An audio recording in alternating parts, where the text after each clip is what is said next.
My dear students and parents, okay, NEET exam cancel ஆயிடுச்சு, பரவாயில்ல, மனசை தேத்திக்கிட்டோம். இப்போ அடுத்த எக்ஸாமில் தான் நம்மளை ப்ரூவ் பண்ணணும். ஓகேயா? இப்போ நம்ம என்ன மார்க் வாங்கியிருந்தாலும் அது கேன்சல் ஆயிடுச்சு. ஆனால் நம்மளுடைய நாலேஜ் நம்மகிட்ட தான் இருக்குது. இன்னொரு கொஸ்டின் பேப்பர் கொடுக்க போகிறாங்க. நம்ம நிச்சயமாக ரொம்ப நல்லா பரீட்சை எழுத போகிறோம். ஓகேயா? இப்போது நான் ஒரு கட் ஆஃப் வீடியோ போட்டிருந்தேன். அந்த கட் ஆஃப் வீடியோவில் கம்யூனிட்டி வைஸ் நம்ம மார்க் போட்டிருந்தோம் இல்லையா? கவர்மெண்ட் மெடிக்கல் காலேஜில் சேர்றதுக்கு 92.5% ரிசர்வேஷனில் இருக்கக்கூடிய கேண்டிடேட்ஸ்க்கு எவ்வளோ மார்க்கு தேவை. ஓகே, அந்த மார்க்கில் ஒரு 10 மார்க் கம்மி பண்ணி இந்த டேபிள் நான் போட்டிருக்கேன். ஸோ இப்போ இந்த ஷார்ட் கோர்ஸுக்கு நம்ம சக்தி நீட் அகாடமியில் படிக்கக்கூடிய ஸ்டூடெண்ட்ஸுக்கு நீட் எக்ஸ்பெக்டட் மார்க் இருக்கும்ல, நீங்கள் அந்த கீ வச்சு திருத்திருப்பீங்க இல்லையா? அந்த மார்க் இந்த மாதிரி இருக்கா, இதை விட கூட இருக்கா, NEET score above this mark as per your category இருக்கா, தென் உங்களை நாங்கள் செக்ஷன் ஏ அப்படின்னு அட்மிட் பண்ணிடுவோம். அதுக்கு முன்னாடி நான் ஒரு விஷயம் சொல்லணும் உங்களுக்கு. ஏன்னா ஆக்சுவலி நமக்கு எத்தனை நாள் சார் கிடைக்கும் இந்த கோர்ஸ் இப்போ படிக்கிறதுக்கு அப்படின்னா, பரீட்சை என்னைக்கு வரலாம்? ஓகே, மே மாதத்தில் பரீட்சை இருக்காது. ஏன்? சியூஇடி எக்ஸாம் இருக்குது. சியூஇடி எக்ஸாமும் 12th standard biology group students are writing. அந்த மே 31 வரைக்கும் என்டிஏ கண்டக்ட் பண்ணக்கூடிய சியூஇடி எக்ஸாமில் எல்லாருமே பிஸியாக இருக்காங்க. அப்போ பரீட்சை அதில் வைக்க முடியாது. சரி, ஜூன் மாதம் எப்போ வைக்கலாம்? சண்டேல தான் வைக்கலாம்.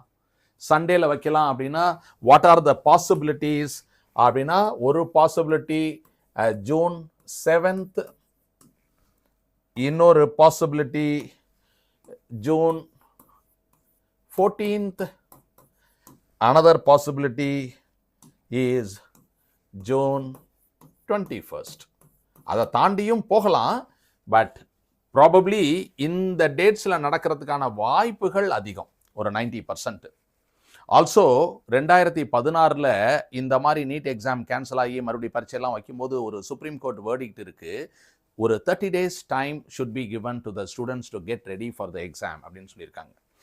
ஸோ அதனால் 30 நாள், இப்போ இந்த பரீட்சை கேன்சல்னு சொன்னது இன்னைக்கு, ஒரு 30 நாள் அப்படின்னு எடுத்துக்கும் போது த பாசிபிலிட்டி ஆஃப் த டேட்ஸில் this is one possibility, this is a second possibility. இதை தாண்டி போகாது. பிகாஸ் அது காலேஜ் அட்மிஷன் எல்லாத்தையுமே கொஞ்சம் டிலே பண்ணும் இல்லையா? அதனால இதுதான் possible. NDA also needs time இல்லையா? பரீட்சை கேன்சல், உடனே கொஸ்டின் பேப்பர், என்ன பேப்பர் ரெடி பண்ணுறது, இப்போ நம்ம டஃப்பாக எடுக்கிறதா, ஈஸியாக எடுக்கிறதா, அதுவா, எந்த டீம் கொஸ்டின் இப்போ எடுக்க போகுது, ஏற்கனவே லீக் ஆகுது இல்லை, இப்போ லீக் ஆகாத மாதிரி எப்படி கான்ஃபிடென்ஷியலாக நம்ம கொஸ்டின் பேப்பர் எடுக்கிறது, தென் பிரிண்டிங் டைம், கொஸ்டின் பேப்பரை பிரிண்ட் பண்ண உடனே தென் ஷிப்பிங், அங்கேருந்து ஒரு ஊருக்கும் போகணும்ல, அப்போ ஒரு ஊருக்கும் அனுப்பும்போது அந்த டிரான்ஸ்போர்ட்டேஷன், அந்த டைம், அதுக்கப்புறம் அந்த எக்ஸாம் சென்டர்ஸ் எல்லாத்தையும் ரெடி பண்ணிவிட்டு அதுக்கப்புறம் ஹால் டிக்கெட் அனுப்பி பரீட்சையை வைக்கும்போது இந்த 30 daysங்கிறது ஒரு ரீசனபிள் டைம். அப்போ இந்த டேட்ஸில் பரீட்சை நடக்கும் அப்படிங்கிற அசம்ஷனில் நம்ம இப்போ பேசிகிட்டு இருக்கோம். இப்போ இந்த மார்க் வாங்கி நீங்கள் இருக்கிறீங்க அப்படின்னா டெஃபினெட்லி இன்னைக்கு நடந்தது ஒரு பேட் லக் தான். ஏன்னா இந்த மார்க்கை நீங்கள் வாங்கிட்டீங்க. நீங்கள் யூஜி, நீங்கள் எம்பிபிஎஸ் சேர்றதுக்கு உங்களுக்கு எலிஜிபிலிட்டி இருந்துச்சு. அது அன்ஃபார்ச்சுனேட்லி கேன்சல் ஆயிடுச்சு. ஆனால் இப்போ நீங்கள் கொஞ்சம் ரிலாக்ஸாக இருந்துட்டீங்க, படிக்காமல் இருந்துட்டீங்க, ரிவைஸ் பண்ணாமல் இருந்துட்டீங்க, நிறையா மாடல் எக்ஸாம் எழுதி ப்ராக்டிஸ் பண்ணாமல் இருந்துட்டீங்க அப்படின்னா அந்த மார்க்கு மறுபடியும் ஒரு நியூ எக்ஸாம் வைக்கும்போது மார்க்கு குறையிறதுக்கு வாய்ப்பு கண்டிப்பாக இருக்குது. அது உங்களுக்கு நல்லா தெரியும், ஸ்டூடெண்ட்ஸுக்கு நல்லா தெரியும். நம்ம அந்த டச்சிலே இருக்கணும், அந்த ப்ரிப்பரேஷன்லேயே இருக்கணும், பரீட்சை எழுதி ப்ராக்டிஸ் பண்ணிக்கிட்டே இருக்கணும். அந்த சூடாக போயிட்டு எக்ஸாம் எழுதும்போது நம்ம ஜெயிச்சிடலாம். இந்த டைம் நம்ம வேஸ்ட் பண்ணிடக்கூடாது. ஸோ இந்த ஸ்டூடெண்ட்ஸ் பொறுத்த வரைக்கும் you have a very high chance of again getting the score and getting the MBBS admission. அடுத்த கேட்டகரி அப்படின்னு நாங்கள் பிரிக்கிறது செக்ஷன் பின்னு யாரை பிரிக்கிறோம் அப்படின்னா, இப்போ நம்ம என்ன மார்க் பேசணுமோ அதில் ஒரு 100 மார்க்ஸ் கம்மி, 612 ஒரு 100 கம்மி பண்ணியிருக்கேன், 512 அந்த மாதிரி. அப்போ இவங்கெல்லாம் நீட், அதாவது கட் ஆஃப் என்ன தேவைப்பட்டுச்சோ அதுலேருந்து 100 மார்க்கு கம்மியாக இருக்காங்க. அதை ஏற்கனவே 10 குறைச்சிருந்தோம், 110 மார்க் கம்மியாக இருக்காங்க. அப்போ இது எப்படின்னா கவர்மெண்ட் காலேஜும் கிடைக்காது, ஆக்சுவலாக கவர்மெண்ட் கோட்டாவுமே கிடைக்காது, வேறு மாதிரி கோர்சஸ் நிறையா இருக்குது. அது மாதிரி ஏதாவது கோர்ஸ் கிடைக்குமே ஒழிய நம்ம எம்பிபிஎஸ் தான் படிக்கணும் அப்படின்னு நினச்சிருந்தால் அதுக்கான பாசிபிலிட்டி இந்த லெவலில் இருக்கிறவங்களுக்கு இல்லை. அப்போ இவங்கெல்லாம் வந்து சந்தோஷப்படணும். அப்பாடா நீட் எக்ஸாம் கேன்சல் ஆயிடுச்சு, நீட் வருது, அகெயின் 1 month கிடைக்கிது, நான் ஏதோ லூசுத்தனமாக அந்த பரீட்சையில் தப்பு பண்ணிட்டேன், இன்னொரு சான்ஸ் எனக்கு கொடுக்குறாங்க, கண்டிப்பாக ஜெயிச்சிருவேன் அப்படின்னு சொல்லி இவங்கெல்லாம் உற்சாகமாக இறங்கணும், ஜெயிக்கணும். அதுதான் இந்த section B. Luckily they've got a second chance. அதுக்கப்புறம் இருக்கிறவங்களை பொறுத்த வரைக்கும், to be very frank, below this mark, இந்த மார்க்கை விட கம்மியாக இருக்கிறவங்க, இது வந்து அபவ் தட் மார்க், இந்த மார்க்குக்கு கம்மியாக இருக்கவங்க, இவங்க வந்து கண்டிப்பாக, to be very frank with you, you have to focus and prepare for NEET 27 only. இந்த 30 days பருசாக படக்குன்னு ரொம்ப ஒரு கம்மியான மார்க்லேருந்து அந்த கட் ஆஃபை தாண்டி போகிறதுங்கிறதுக்கான பாசிபிலிட்டிஸ் குறைவு. பாசிபிலிட்டி இருக்குது, குறைவு. அப்போ யாராவது ரொம்ப எந்தூசியாஸ்டிக் ஸ்டூடெண்ட் வந்து நான் ரொம்ப சின்சியராக படிக்க போகிறேன் சார், நான் 30 நாளுமே பயங்கரமாக படிப்பேன், என்னால் வாங்க முடியும் அப்படின்னு தன்னம்பிக்கை இருந்து அதற்கான உழைப்பு இருந்தால் there is a chance. But ஒரு ஓவராலாக சொல்லும்போது நம்ம வந்து இந்த ஸ்டூடெண்ட்ஸை பொறுத்த வரைக்கும் என்ன அட்வைஸ் பண்ணுறோம் அப்படின்னா, we are going to start a course, 1 year long term course. Luckily you are getting full 1 year. எப்போதுமே 11 மாதம் 10 மாதம் தான் கிடைக்கும். இப்போ மே 15 we are starting 1 year program also. அப்போ இப்போ தான் நான் 12th முடித்தேன், கிராஷ் கோர்ஸில் கம்மியாக தான் வாங்கியிருக்கேன், இல்லை நான் ரிப்பீட்டர் தான், ஆனால் என்னோட மார்க் வந்து கம்மியாக தான் இருக்குது, வித்தின் 30 days என்னால் ஜெயிக்க முடியாது அப்படின்றப்ப நீங்கள் என்ன பண்ணணும், இந்த 1 year லாங் டேர்ம் கோர்ஸில் வந்து ஜாயின் பண்ணி மே 15th வந்துடணும். அதுலேருந்து ஃபுல் ஃப்ளெஷ்ஷாக நம்ம போகிறோம். நம்ம ஜூன் 7th சொல்லியிருந்தோம், ஒரு 3 weeks எக்ஸ்ட்ரா கிடைக்கிது, நல்லது தானே. 3 weeks எக்ஸ்ட்ரா கிடைக்கிதுன்னா சிலபஸ் 3 weeks முன்னாடி முடியும். 3 weeks முன்னாடி முடியும் போது இன்னும் கொஞ்சம் நல்லா படித்து நிறைய டெஸ்ட் எழுதி இன்னும் கொஞ்சம் நல்லபடியாக அடுத்த வருஷம் மே மாதம் 2 ஞாயிற்றுக்கிழமை ஜூன் 2027 சூப்பராக போய் பரிசு எழுதலாம் இல்லையா. அதனால இந்த மார்க்கை விட கம்மியாக இருக்கிறவங்க ரிப்பீட்டராக இருந்தாலும் அல்லது இப்போ 12th எழுதின ஃப்ரெஷராக இருந்தாலும், what I advise to you is that you spend 1 year with us and next நீட்டில் நீங்கள் சூப்பராக எழுதலாம், நிச்சயமாக நல்ல மார்க் வாங்கி நல்ல காலேஜுக்கு நீங்கள் போகலாம். இப்போ நம்ம கோர்ஸோட ப்ரோக்ராம் என்ன சார் அப்படின்னீங்கன்னா, இப்போ 15th வந்துருங்க அப்படின்னு நான் கூப்பிட்றேன். ஸோ வந்த உடனே என்ன செய்ய போகிறீங்க அப்படின்னு கேட்பீங்க இல்லையா, இதுதான். இப்போ செக்ஷன் ஏங்கிறவங்க யார் உங்களுக்கே தெரியும், they already got the seat. கிடைச்ச சீட்டு வந்து எவனோ காப்பி அடித்ததுனால நம்ம சீட்டு கேன்சல் ஆயிடுச்சு. நம்ம மேலே எந்த தப்பும் இல்லை, நம்ம சூப்பராக பரிசு எழுதி நல்ல மார்க் ஸ்கோர் பண்ணியிருந்தோம். நம்ம ஸ்டூடெண்ட்டு நினச்சாவே ரொம்ப கஷ்டமாக இருக்குது. நம்ம ஸ்டூடெண்ட்டு வைஷிகா 696 போட்டிருந்தேன் பாருங்கள், மதுரை மாவட்டத்தில் முதலிடமாக இருக்கும் அப்படின்னு பெருமையாக சொல்லியிருந்தேன். இன்னொரு விஷயம், ரிப்பீட்டர்ஸில் ஸ்டேட்டில் ஃபஸ்ட்டு ரேங்காக கூட இருந்திருக்கும் எங்களுக்கு. ஏன்னா சார் 700 வாங்கியிருக்காங்க சார், 705 வாங்கியிருக்காங்க சார், அங்கே வாங்கியிருக்காங்க சார், இங்கே வாங்கியிருக்காங்க சார்னு சொன்னீங்கன்னா அவங்க எல்லாமே ஃப்ரெஷராக இருப்பாங்க. 6ஆம் கிளாஸ்லேருந்து ஃபவுண்டேஷன் படிச்சுட்டு வந்திருப்பாங்க, 11th 12th சூப்பராக படிச்சிருப்பாங்க. அவங்க இன்டகிரேட்டட் ஸ்கூலில் இருந்து 5-6 வருஷம் மெனக்கட்டு படித்ததுனால அவங்க 710 715 வாங்கியிருக்கலாம். But what I am saying, ஒரு ரிப்பீட்டர் ப்ரீவியஸ் அட்டெம்ப்டில் ஒரு 400 410 420 430 மார்க் வாங்கின ஒரு ஸ்டூடெண்ட்டு 696க்கு வர்றது அப்படிங்கிறது எவ்வளோ பெரிய சாதனை. அந்த உழைப்பு, அந்த அச்சீவ்மெண்ட்டு வீணாக போயிடுச்சு, என்ன பண்ணுறது? நானும் வருத்தப்பட்டுட்டே உட்காந்துருக்க முடியாது, நீங்களும் வருத்தப்பட்டுட்டே உட்காந்துருக்க முடியாது, பேரண்ட்ஸும் இதை நினச்சி கவலைப்பட்டுக்கிட்டு இருக்க முடியாது. The next opportunity is coming very fast. Time is very very important. You should not waste even 1 day. அதனால செக்ஷன் ஏ ஸ்டூடெண்ட்ஸ், நம்ம சக்தி நீட்டில் படித்த ஸ்டூடெண்ட்டாக இருந்தாலும் சரி, இல்லை வேறு இடத்துல படிச்சுட்டு இங்கே வரணும்னு விரும்பினாலும் சரி, உடனே வந்து 15 நீங்கள் இங்கே வந்துருங்க. 15 நைட் இங்கே வந்து தங்கிருங்க. Tiruchi girls, Tiruchi boys, Madurai girls 15th அன்னைக்கு ஐ வெல்கம் யூ. வந்துருங்க, டின்னர் சாப்பிட்டு படுத்து தூங்கிட்டு 16th நம்ம ஆரம்பிச்சிடலாம். இது வந்து we are getting only 30 days. குயிக்காக நம்ம படிக்கணுமா இல்லையா?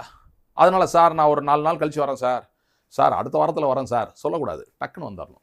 ஓகே, இதில் பார்த்தீங்கன்னா 16, 17 2 நாள் படிக்கிறீங்க, படிச்சுட்டே இருக்கீங்க. 18ஆம் தேதி மாடல் எக்ஸாம் ஆரம்பிக்கிறீங்க. மறுபடியும் படிக்கிறீங்க, மாடல் எக்ஸாம் எழுதுறீங்க, மறுபடியும் படிக்கிறீங்க, மாடல் எழுதுறீங்க. அந்த மாதிரி எப்போதுமே மத்தியானம் 2 to 5 மாடல் எழுதுறீங்க. மாடல் எழுதி முடிச்ச உடனே ஒரு டிஸ்கஷன் வித் டீச்சர்ஸ். ஸோ நீங்கள் கொஞ்சம் தப்பு பண்ணுவீங்க. நீங்கள்லாம் டாப்பர்ஸ். நிறைய தப்பு வராது. ஒரு 5 கொஸ்டின் 10 கொஸ்டின் 15 கொஸ்டின் தப்பு வருதுன்னா அது பாட்டனி டீச்சர்கிட்ட பேசுகிறீங்க, ஜுவாலஜி டீச்சர் உட்காந்துருக்காரு பேசுகிறீங்க, கெமிஸ்ட்ரி டீச்சர்கிட்ட பேசுகிறீங்க, ஃபிசிக்ஸ் டீச்சர்கிட்ட பேசுகிறீங்க, ஏன் இந்த தப்பு வந்துச்சுங்கிறத டிஸ்கஸ் பண்ணுறீங்க. Moreover end of the exam we will also give you the solution booklet. இதில் எல்லா கேள்விக்கும் 180 கேள்விக்கும் என்ன கரெக்டான ஆன்சர், அதில் என்ன எக்ஸ்ப்ளனேஷன் எல்லாமே அது இருக்கும். அந்த எக்ஸ்ப்ளனேஷனை தாண்டி ஏதாவது டவுட் இருந்தால், ஒருவேளை நீங்கள் டீச்சர்கிட்ட கேட்டு அதை விளக்கம் வேணும் அப்படின்னா அதை கேட்டுக்க முடியும்.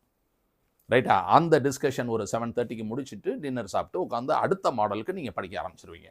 ஸோ அது மாதிரி 14th ரீநீட் டென்டேட்டிவாக நடக்குது அப்படின்னா நமக்கு இந்த 14 மாடல் எக்ஸாம்ஸ் நமக்கு கிடைக்கும். வரிசை அப்படியே மாடல் எழுதுகிறோம், படிக்கிறோம்.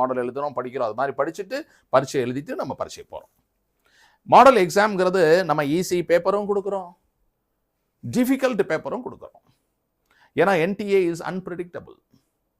இப்போ என்டிஏ ஷாக் ஆகிருப்பாங்க, கொஸ்டின் திட்டு போயிடுச்சு, கடுப்பாயிருவாங்க, அடிப்பட்ட சிங்கம் கடிச்சு குதறி விடும், டஃப்பாக எடுப்பாங்க அப்படின்னு நம்ம நினச்சோம்னா படக்குன்னு ஈஸியாக எடுத்து விட்டுருவாங்க. அதனால் வி ஷுட் பி ரெடி. அதனால் ஒரு டிஃபிகல்ட் பேப்பர், ஒரு ஈஸி பேப்பர், அது எதுன்னு சொல்ல போகிறது இல்லை. நீங்கள் உட்காந்தோடனே maybe you will get surprisingly ஒரு easy paper or surprisingly a difficult paper. நல்ல அருமையான ஒரு எக்ஸ்பீரியன்ஸ் உங்களுக்கு கிடைக்கும். ஃப்ரெண்ட்ஸோடு சேர்ந்து நல்லா அருமையாக படித்து இந்த 14th வரைக்கும் படித்து பரீட்சையை சூப்பராக எழுதிடலாம். ரைட்டா? ஓகே, அடுத்தது சப்போஸ் சார் இந்த பரீட்சை ஒருவேளை 7ஆம் தேதி வந்தால் என்ன சார் பண்ணுறது அப்படின்னா, நம்ம இந்த 10 மாடல் அவ்வளோதான் நமக்கு கிடைக்கும். 7ஆம் தேதி பரீட்சைக்கு நம்ம போயிட வேண்டியதுதான். அதுக்கு முன்னாடி பரீட்சை வந்துருச்சுன்னா அப்படின்னா சான்ஸே கிடையாது. சரியா? ஓகே, 1 or 2 டேஸில் டேட் சொல்லிடுவாங்க. ஓகே, அடுத்தது நம்ம பார்க்குறோம். இவங்க தான் முக்கியமான ஆள். இவங்க யார்? மதில் மேல் பூனை. இந்த வாய்ப்பை தவற விட்டவங்க. இவங்களை எப்படியாவது காப்பாற்றி கொண்டு டே சூப்பர் சான்ஸ்ரா, ஓடி போயிடுறா, தப்பிச்சு பழச்சு ஓடுறா, இல்லாட்டி 1 வருஷம் வீணாக போயிருக்குண்டா உனக்கு அப்படின்னு சொல்லி இவங்களை தான் புஷ் பண்ணி உள்ளே தள்ளி விடணும் வித் யுவர் கோஆபரேஷன். இதை பொறுத்த வரைக்கும் பார்த்தீங்கன்னா ஒரு சாப்டராக test. Physics test morning 11 to 12, chemistry test 5 to 6, biology test 90 question 10 to 11. So morning 6 மணிக்கு ஆரம்பிக்கும் போது the physics teacher is with you. நீங்கள் ஒரு டைம் டேபிள் பிரகாரம் நீங்கள் இன்னைக்கு என்ன டெஸ்ட், என்ன சாப்டர், அந்த சாப்டர் படிக்கிறீங்க. Teacher will tell you something to do. Previous year கொஸ்டினை போடு, ஃபார்முலாவை எழுது, இதை படி, டவுட்லாம் கேளு, ஏதாவது ஒரு பர்டிகுலர் கான்செப்ட் தெரியலையா சொல்லு, அதை நடத்துகிறேன். ப்ராப்ளம்ஸ் ஒன்று போட சொல்லி கொடுத்துருக்கேனே, அதெல்லாம் போட தெரியுதா, இல்லை ஏதாவது தெரியலையா, நான் போட்டு காமிக்கிறேன் அப்படிங்கிற மாதிரி ஃபுல் கோச்சிங்கை கொடுத்து 11 மணிக்கு பரீட்சை. So every chapter we try very hard that you score 160, 170, 180 அப்படிங்கிற மாதிரி நீ வாங்குறியா அப்படின்னு பார்க்குறோம். கெமிஸ்ட்ரி படிக்கிற 5 to 6 கெமிஸ்ட்ரி எழுதுற, பயாலஜி படிக்கிற 10 to 11 எழுதுற. ஸோ டெய்லி ஒரு ஃபிசிக்ஸ், ஒரு கெமிஸ்ட்ரி, ஒரு பயாலஜி முடிச்சுட்டே வர. ஒரு நாளைக்கு 3 சாப்டர்ஸ் முடிக்கிற. இப்போ டே 1, டே 2, டே 3 அப்படி போய்கிட்டே இருக்கு. டே 27 அப்படின்னா 27 டேஸில் 81 சாப்டர்ஸ் கம்ப்ளீட்டாக முடிக்கிற. அவ்வளோதான் நீட் எக்ஸாம். முடித்த பிறகு நீ பரீட்சைக்கு போயிடுற. ரீநீட் 14th இருந்ததுன்னா நீ போய் பரீட்சை எழுதிடுற. சார் சப்போஸ் பரீட்சை 14th இல்லை 21st அப்படின்னா நல்லது, நிறைய மாடல் எக்ஸாம் எழுதலாம். சார் பரீட்சை 21st வைக்கல சார், 28th தான் வைக்கிறாங்க ஃபார் சம் ரீசன். ஓகே, அப்போ நம்ம என்ன பண்ணுவோம் அப்படின்னா இது பண்ணுவோம். If time permits 9 into 9 81, 9 days extra கிடச்சிச்சின்னா நம்ம 9 சாப்டர் எக்ஸாம் எழுதுவோம். அதாவது இது மூணையும் சேர்த்து இந்த சிலபஸை கம்பைன் பண்ணோம்னா 9 சாப்டர். இந்த 9 சாப்டர் எக்ஸாம் அப்படிங்கிறத நம்ம எழுதுவோம். இதை 9 times எழுதுவோம். So 81 chapters you will complete. அதை முடிச்சுட்டு பரீட்சைக்கு நம்ம போவோம். If time permits we can insert this 9 into 9 into our programme. இல்லை சார் பரீட்சை 7ஆம் தேதியே வச்சுட்டாங்க சார் அப்படின்னா, 7ஆம் தேதியே பரீட்சை வச்சுட்டாங்க அப்படின்னா என்ன செய்யறது? இந்த செக்ஷன் பி அதாவது ஆல்மோஸ்ட் அந்த மார்க்கை நெருங்கி இருக்கிறாங்க. ஒரு 100 மார்க் கம்மியாக இருக்குது. அப்போ 25 கொஸ்டின்ஸ் அவங்க இம்ப்ரூவ் பண்ணணும். 25 into 4 100 மார்க்ஸ் வாங்கணும். அப்போ அவங்கள எப்படி படிக்க வைக்கிறது அப்படின்னா, டைம் கம்மியாக இருக்கிறதுனால ஒரு நாள் ஃபுல்லாக படி, அடுத்த நாள் ஒரு 9 சாப்டர் எழுதிரு. 9 சாப்டர் எழுதிரு. மத்தியானம் 2 to 5 எழுதிரு. அப்போ 9 சாப்டர் 1 எழுதிட்டேன். மறுபடியும் ஒரு நாள் படி, அடுத்து 9 சாப்டரில் 2, அடுத்து 9 சாப்டரில் 3, அப்புறம் 9 சாப்டரில் 4, 9 சாப்டரில் 5, 9 சாப்டரில் 6, 9 சாப்டரில் 7, 9 சாப்டரில் 8, 9 சாப்டரில் 9 முடிச்சிட்டோம். அப்போ 81 சாப்டர்ஸ் முடிச்சிட்டோம். படிக்கிறோம், மாடல் எழுதுகிறோம், அவ்வளவுதான். வீட்டுக்கு கிளம்புறோம், 7ஆம் தேதி போயிட்டு ரீநீட் நம்ம எழுதிடுறோம். ஓகேயா? ஸோ 7ஆம் தேதிக்கு முன்னாடி இருக்கிறதுக்கெல்லாம் வாய்ப்பு இல்லை. ஓகேயா? அதே மாதிரி மார்க் குறைவாக இருந்தால் கவலைப்படாமல் 1 வருஷம் படிச்சிட வேண்டியதுதான்.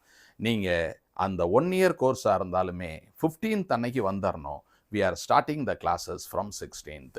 ஏன் டக்குன்னு நான் 3 weeks ப்ரீபோன் பண்ணிட்டேன் அப்படின்னு சொன்னால், கிடைச்ச டயத்தை நம்ம பயன்படுத்தணும். உங்களுக்கு நிறையா சொல்லித்தரணும், நிறையா டெஸ்ட் வைக்கணும். அப்படிங்கிறதுனால நம்ம ஜூன் 7th ஏன் வச்சோம்? ஜூன் 3rd வாக்கில் ஒரு ரிசல்ட் வரும், அந்த ரிசல்ட்டெல்லாம் பார்த்துட்டு நீங்கள் வரணும் அப்படின்னு வச்சோம். இப்போ தான் பரீட்சையே கேன்சல் ஆயிடுச்சு, அப்புறம் என்ன ரிசல்ட் வரப்போகுது? கரெக்டாக? அதனால உடனே கிளம்பி வந்துடுங்க. இன்னொரு விஷயம், இந்த டெமோ கிளாஸ் அப்படின்னு ஒன்று போட்டிருந்தேன், அது இப்போ வைக்கிறதுக்கு வாய்ப்பு இல்லை, பிகாஸ் எக்ஸாம் கேன்சல் ஆயிடுச்சு. So directly we are starting the class. அதனால் நீங்கள் அந்த டெமோக்கு புக் பண்ணவங்க எல்லாமே டைரெக்டாக கிளாஸே வந்து ஜாயின் பண்ணி படிக்கலாங்கிறது என்னுடைய விருப்பம். Okay, thank you.